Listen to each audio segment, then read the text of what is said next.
What did you learn from your divorce as of right now, but still learning?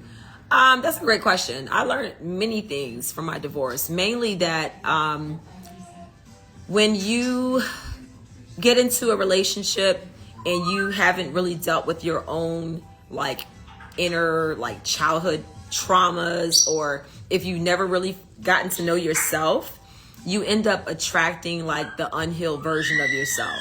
And you end up attracting a person who you want to like love the parts of you that you never paid attention to.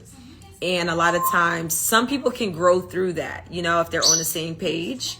But sometimes, you know, you just kind of, when you start doing that healing and you start doing that work, you kind of mismatch, you know, if you're both not growing. You don't have to be growing at the same rate, but you both have to be growing and wanting to evolve and change, right? So one thing that I learned is that I would never again get into a relationship without first loving myself the way that I want someone to love me.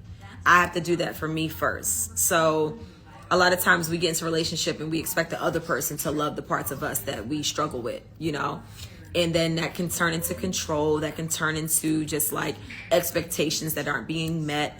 And you have to, we always say that like we have to show people how to love us, but I think the part that we miss is that we also have to love ourselves the way we deserve to be loved, for ourselves first, you know?